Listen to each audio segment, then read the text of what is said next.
합독하시고 마지막 전 합독하시겠습니다. 태초부터 있는 생명의 말씀에 관하여는 우리가 들은 바요, 눈으로 본 바요, 자세히 보고 우리의 손으로 만진 바라. 이 생명이 나타내신 바 된지라. 이 영원한 생명을 우리가 보았고 증언하여 너희에게 전하노니 이는 아버지와 함께 계시다가 우리에게 나타내신 바 된 이십니다.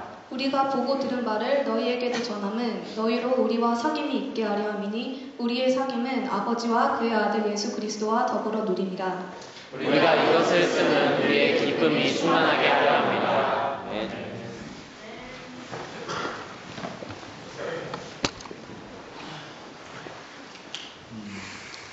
누군가를 기쁘게 해주는 일만큼 기분 좋은 일은 없는 것 같습니다. 나 때문에 누군가 웃을 수 있다는 사실, 특히 고통 가운데 있던 사람이 나로 인해 웃을 수 있다면 그것으로 인해 나 역시 말할 수 없는 행복을 누릴 수 있을 것 같습니다. 더욱이 그 사람이 내가 진심으로 사랑하는 사람이라면 그 기쁨은 최고의 기쁨이 될 것 같습니다. 한 10초만 생각해 보세요. 나 때문에 주변에 웃는 사람이 있는지. 마음은영 지인이 아직도 신혼인가 봐. 여러분, 나 때문에 웃는 사람이 있어야 합니다. 우리는 하나님을 사랑하는 자들이에요. 예수 그리스도를 통해 죄 용서와 기쁨과 회복을 허락하신 하나님을 우리의 입술로 우리의 마음을 다해 찬양하며 사는 자들이 바로 그리스도인들입니다. 그러니까 진정 행복은 to have 소유, to have에서 오는 것이 아니라 to be에서 온다고 많이들 얘기합니다. 즉 진정한 기쁨은 소유에서 오는 것이 아니라 존재감에서 오는 거예요. 하나님의 자녀라는 그런 축복. 그러니까 우리는 하나님의 자녀들입니다. 우리의 존재만으로도 하나님은 우리를 기뻐하실 겁니다. 그러기에 우리 역시 하나님이 우리의 아버지 되시고 또 예수께서 우리의 구주가 되신다는 이유만으로도 기뻐하며 살 수 있음을 고백합니다. 그런데 물론 하나님이 당신의 자녀된 우리의 존재 자체를 놓고 여러분들 한 분 한 분의 존재를 놓고 기뻐하는 건 사실이지만 특별히 하나님을 더 기쁘시게 해드릴 수 있는 것이 있다고 성경을 얘기합니다. 생명의 삶 2006년에 나왔던 이야기인데요.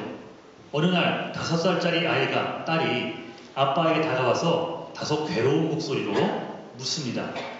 아빠, 너무 더워. 수영장 가면 안 돼? 아빠는 딸에게 나중에 가자꾸나 라고 대답합니다. 근데 자꾸만 와서 얘기하는 거예요. 왜 오늘은 안 돼? 하고 계속 묻는 이 딸아이에게 아빠는 갈 수 있는 돈이 없다고 힘들게 설명을 해줍니다. 그러자 딸은 하나님한테 부탁할 거야 라고 말하고는 약간 도전적인 태도로 자신의 방으로 뛰어들어갑니다. 호기심이 생긴 아빠는 방문 앞에서 딸이 하나님께 하는 기도를 들었습니다. 이렇게 기도합니다. 하나님, 여기는 오늘 너무너무 더워요. 진짜 너무너무요. 난 수영장에 가고 싶어요. 아빠는 돈이 없어서 저를 데려갈 수 없대요. 그러니 제발 하나님이 어떻게 좀 해주실래요? 고맙습니다. 하나님, 아멘. 하면서 기도를 하더래요. 그리고 아이는 수영복을 갈아입더랍니다. 그리고 목에다 수건을 두르고 현관을 향해 걸어나가 이렇게 말합니다. 밖에 나가서 하나님이 어떻게 하실 건지 기다릴 거야. 딸은 무릎에 팔꿈치를 붙이고 손에 턱을 받친 채로 현관 앞 계단에서 자리 잡고 기다리기 시작합니다. 근데 바로 그때 전화벨이 울렸습니다. 전화를 한 사람 바로 이웃집, 앞집의 부인이었어요. 우리 가족끼리 서로 친해졌으면 좋겠습니다. 오늘 컨트리 클럽으로 수영하러 가려는데 함께하면 어떨까요? 저에게 무료 티켓이 있거든요. 아이 아빠는 깜짝 놀라며 말했습니다. 좋죠? 그런데 언제쯤 가실 계획이죠? 저희가 아직 준비할 시간이 좀 필요해서요. 그러자 이웃집 부인이 이렇게 말합니다. 괜찮아요. 우리도 아직 전혀 준비가 되어 있지 않거든요. 사실은 몇 분 전까지만 해도 전혀 생각하지 않았던 일이거든요. 그럼 믿음입니다. 물론 기도에 응답하고 안 하고는 전적으로 하나님께 달려있는 것이지만 이 이야기를 통해 하나님이 이 아이의 믿음의 기도를 활짝 웃으면서 기뻐 받으셨음을 짐작할 수 있습니다. 자, 히브리서 11장 6절 읽겠습니다. 시작. 믿음이 없이는 기쁘시게 못하나니 하나님께 나아가는 자는 반드시 그가 계신 것과 또한 그가 자기를 찾는 자들에게 상 주시는 이심을 믿어야 할지니라. 믿음은 하나님을 기쁘시게 하는 최고의 조건입니다. 하나님을 위해 벌리는 어떤 이벤트나 일 자체를 하나님이 기뻐하시는 것이 아니라 그 모든 일들 상황 속에서 우리가 하나님을 신뢰하고 믿음으로 의지하고 나갈 때 하나님 우리를 최고로 기뻐하십니다. 그러니 우리가 뭔가를 이뤘다고 하나님이 기뻐한다고 생각하지 마십시오. 그 가운데 우리의 과정에 있어서 우리가 하나님께 마음을 어떻게 드렸는지, 어떻게 믿음을 드리고 그 과정을 이겨냈는지, 그것이 더 중요한 거예요. 그래서 하나님이 우리가 성공을 하든 못하든 하나님은 기뻐하시는 겁니다. 그러니 다른 것에는 겸손하고 양보할 수 있어야겠지만 여러분 믿음만큼은 최고가 되기 위해서 애쓰십시오. 그래서 오늘은 본문을 통해 최고 수준의 믿음을 갖기 위해서는 어떻게 해야 하는지에 대해서 몇 가지를 살펴보도록 하겠습니다. 자, 첫 번째는 하나님 기뻐하시는 최고의 신앙을 가지기 위해서는 이건 반드시입니다.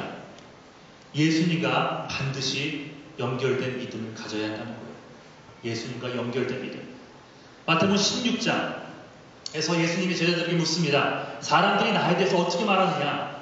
제자들이 답하죠. 너는 세례 요한이요, 너는 예레미야요, 혹은 선지자 중에 하나라고 말합니다. 그러자 예수님이 묻습니다. 그럼 너희는 나를 누구라 여기느냐?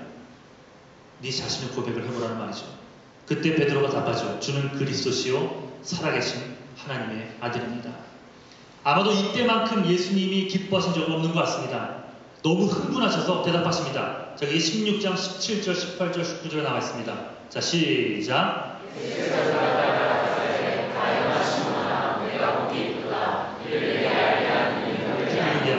하늘에 계신 내 아버지시니라. 또 내가 내게 이르노니 너는 베드로라. 내가 이 반석 위에 내 교회를 세우리니 음부의 권세가 이기지 못하리라. 내가 천국 열쇠를 너에게 주리니 너가 땅에서 무엇을 내면 하늘에서도 맬 것이요 내가 땅에서 무엇인지 하늘에서도 풀리게 하시고. 이 글에 그 감정이 실려지진 않지만 예수님이 너무 기뻐 흥분한 모습으로 약속들을 하고 계심을 느낄 수 있습니다. 여러분, 최상의 믿음은 예수 그리스도를 곧 나의 구세주로 연결시키는 것입니다. 우리는 성경을 통해서 수많은 삶의 교훈을 얻지만 예수 그리스도에 대한 부분만 싹 빼놓는다면 그 교훈들은 정말 아무것도 아닌 것이 되어버립니다. 어느 목사님이 자동차를 타고 가다가 라디오 방송을 틀었답니다. 그런데 어떤 목사님인지 설교를 너무 잘하시더래요. 같은 목사면서도 은혜 받기 힘든데 너무 말씀을 은혜롭게 잘하시더래요. 매끄럽고 빈틈없고 아주 기가 막히게 설교를 하시더래요. 그래서 무지하게 감동을 받았답니다. 그리고 난 후에 설교 다 듣고 마지막 멘트가 나오는데 여기는 BBS 불교 방송입니다 하고 끝이 나더래요. 깜짝 놀랐어요. 그러니까 알고 보니까 어느 스님이 설법을 한 겁니다. 그런데 목사님의 설교와 너무 유사했어요.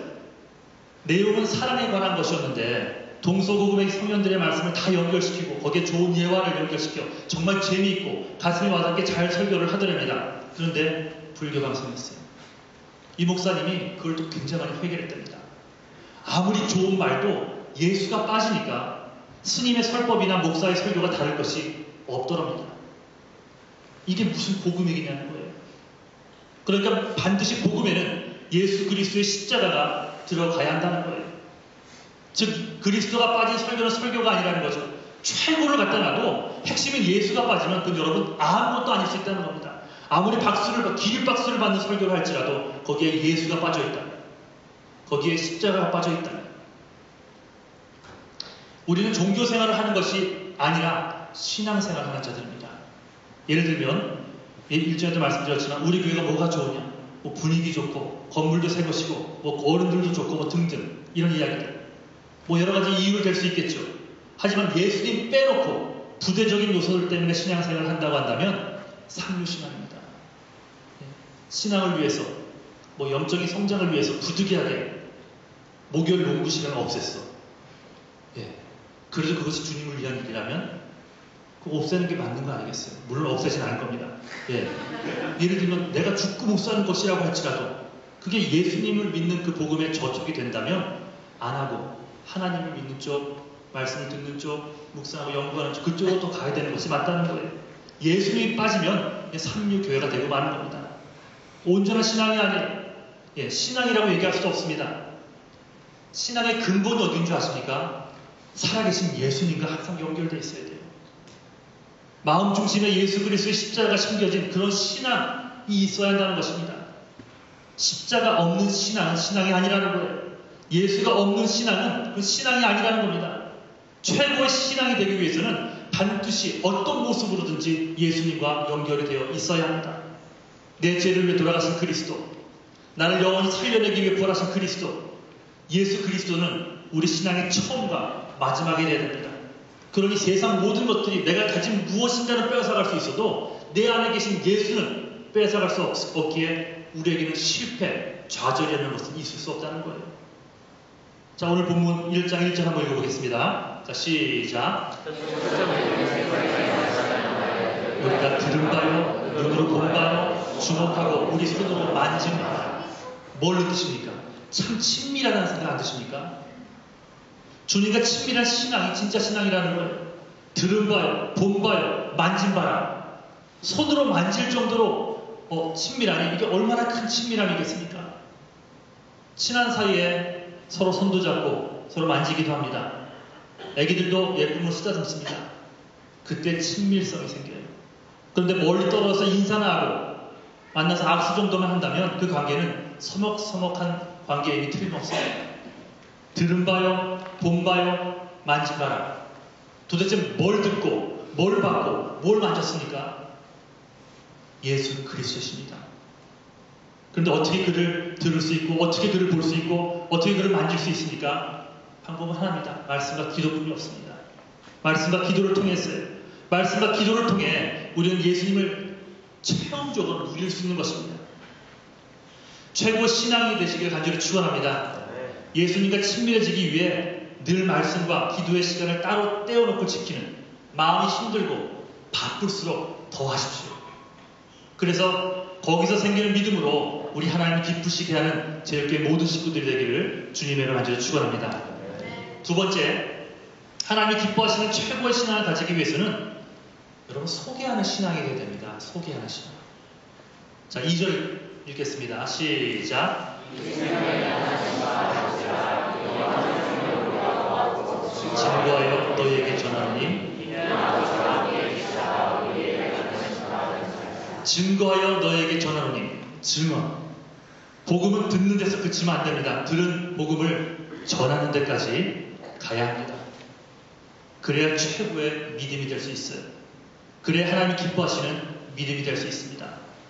듣기만 하고 혼자 은혜 받았어요. 거기서 끝나버리면 아무것도 아닐 수 있다는 거예요.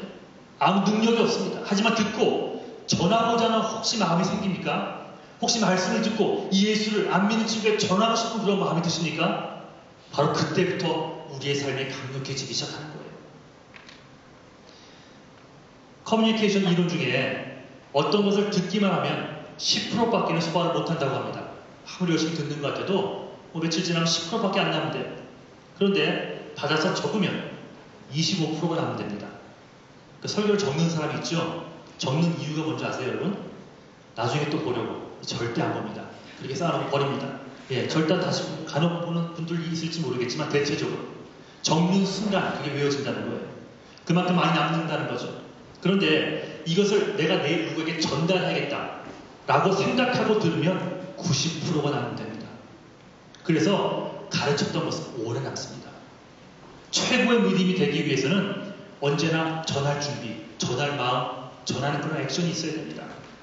나만 알고 깨달으면 안 된다는 거예요. 말씀을 증거할 때 오히려 그 말씀이 내 것이 되고 가장 강력한 믿음으로 성장할 수 있다는 겁니다. 그리고 말씀을 전해보지 않고 예수를 전해보지 않는 사람들은 지금 무슨 말을 하는지 모를 거예요. 말씀을 전할 때 처음에는 그게 부담이 됐지만 오히려 그게 나에게 성령 충만함으로 돌아온다는 것을 아십니까? 그래서 전하는 일이 한 교사들에게 가장 유익이 있고요. 1:1 제자 양육을 저만 하지 않고 몇 분이 같이 하지 않습니까? 1:1 제자 양육을 하는 자들에게 더 유익이 있는 겁니다. 현장에서 전하는 자들에게 유익이 더 있더라는 거예요. 최상의 믿음, 하나님이 기뻐하시는 믿음 한번 가져보고 싶지 않습니까? 그렇다면 전하려고 하는, 여러분이 경험한 그 예수를 전하고자 하는 마음부터 가지시기를 주님의 이름으로 간절히 축원합니다. 기독교 작가 폴 브랜드라는 사람이 있습니다. 이분의 어머니 이야기입니다. 그러니까 믿음의 어머니, 아버지를 둔 사람들은 참 복된 것 같아요. 그리고 아직 믿음의 부모님들이 없다면 여러분들이 그 1세대 부모님이 되어주면 됩니다. 이 어머니가 굉장히 부유셨어요. 인도의 선교사였는데 어머니가 75세가 되던 어느 날 인도 남부지방의 어느 산에서 일을 하시다가 그만 넘어져 엉덩이가 부서지는 사고를 당했답니다. 다음날 인부들이 발견할 때까지 밤새도록 어머니는 땅바닥에 누운 채 고통으로 밤을 새워야 했답니다. 간단히 치료를 받고 나서 그렇게 다쳤음에도 불구하고 어머니는 복음을 전하고 병자를 치료하며 사람들의 썩은 이를 뽑아주기 위해 계속 말을 타고 다니면서 낯선 마을에서 잠을 자면서 그 일을 계속했대요. 그 불편한 몸을 이끌고 말입니다.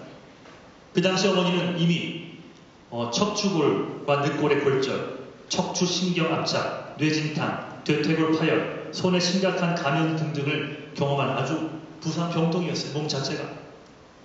아들 폴은 어머니를 억지로라도 은퇴시키고 싶었어요. 엄마 그 정도면 됐다고 하면서 억지로 은퇴시키고 싶었습니다. 그러자 어머니가 이렇게 말합니다. 이 넓은 산간 마을에서 인도 땅이죠. 복음을 전할 사람이 나 말고는 아무도 없지 않니? 하나님 필요로 하시는 곳에 사용되지 못한다면 나의 늙은 몸뚱이가 무슨 의미를 가질 수 있겠니? 결국 어머니는 93세 고령이 되고 나서야 할 수 없이 말 위에 올라가는 것을 포기했습니다. 그런데 그 후에 무슨 일이 벌어진 줄 아십니까? 이 열정을 아는 이 주변 사람들, 인도 주민들이 어머니를 이동 침대에 눕힌 채 이 마을 저 마을로 함께 복음을 전하기 시작합니다. 왜? 예수 전하, 복음 전하, 그 생명 전하.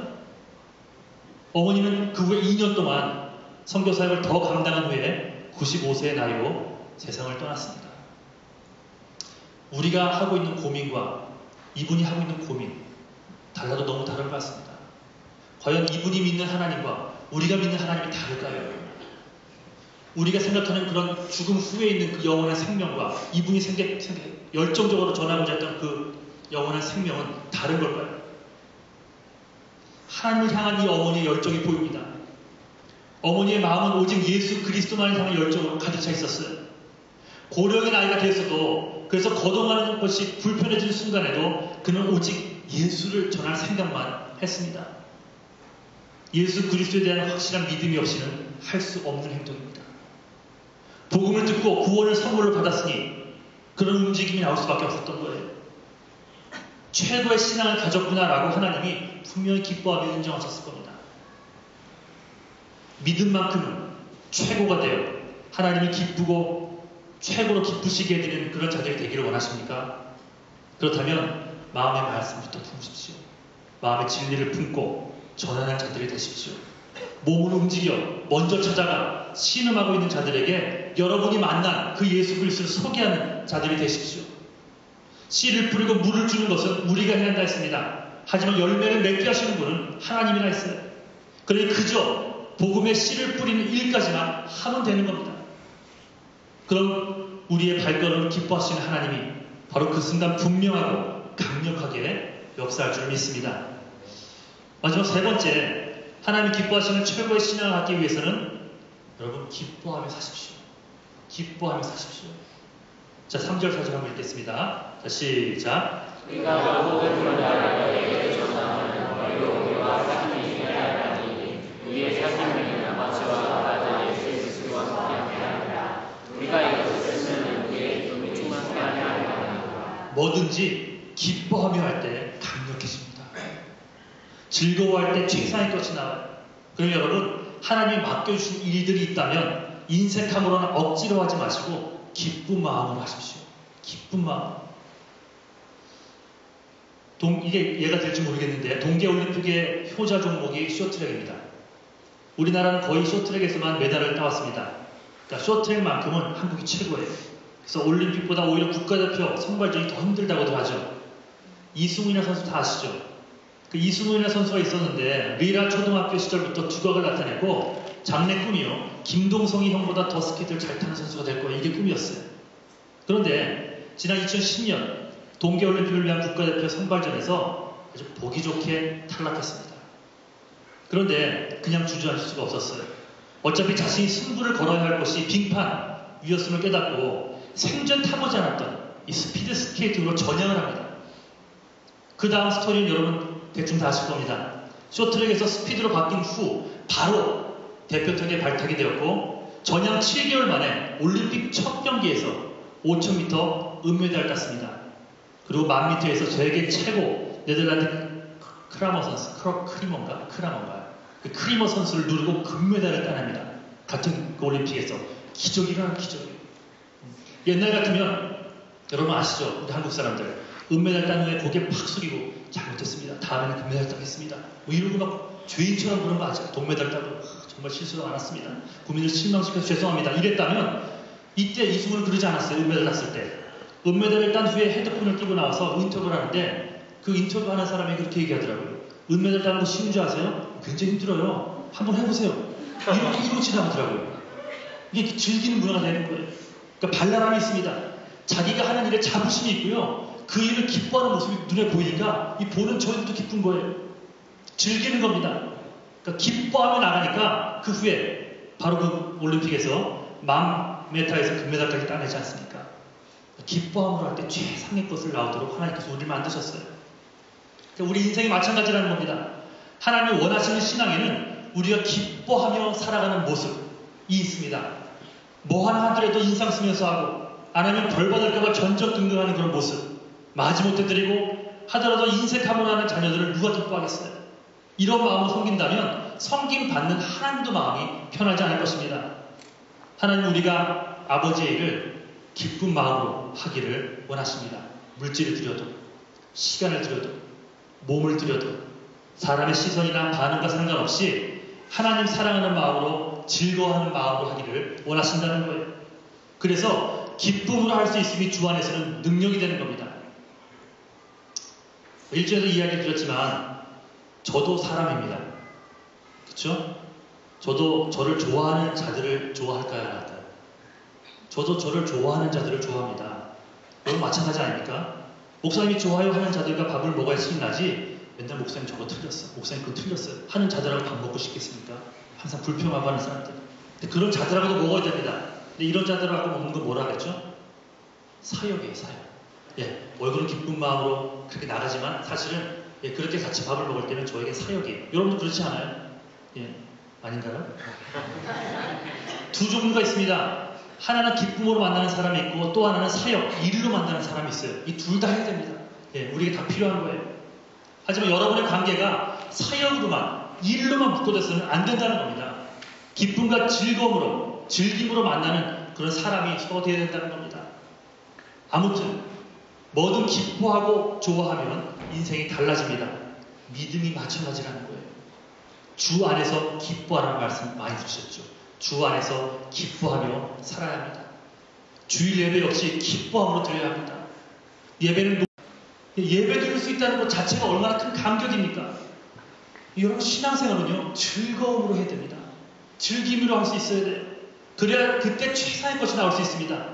느헤미야 8장 10절 한번 읽겠습니다. 시작. 근심하지 마라. 여호와를 기뻐하는 것이 너의 힘이라고. 여러분 다른 게 아니에요. 하나님을 기뻐하는 것이 능력이라 하십니다. 신앙은 노력으로 되는 게 아니에요. 노력으로는 기껏해야 70%, 80%밖에 나오지 않습니다. 베스트가 나오기 위해서는 이 마음에 기쁨, 즐거움이 있어야 합니다. 나를 조건 없이 사랑하심에 대한 기쁨, 독생자 예수를 나를 위해 주시면서도 조금 더 주저하거나 후회하지 않으심에 대한 그 기쁨, 예수의 이름을 의지하고 나갈 때 나를 용서해 주시는 하나님 아버지에 대한 기쁨, 지금도 하늘 우편에서 나를 위해 간구하고 계시는 예수 그리스도에 대한 기쁨, 그것도 부족해 나와 늘 함께 있고자 성령의 모습으로 내 안에 와 계시는 성령님으로 인한 기쁨, 이렇게 하나님을 기뻐하는 것이 우리의 힘과 능력이 된다고 합니다. 여러분 하나님을 기뻐하며 사십시오. 하나님 기뻐하며 사십시오. 예수 그리스도로 인해 늘 기뻐하십시오. 힘들고 어려운 일이 올 때마다 악한 것들은 그런 일들을 통해 예수 그리스도의 십자가의 은혜 그 기쁨을 싹 빼가려 합니다.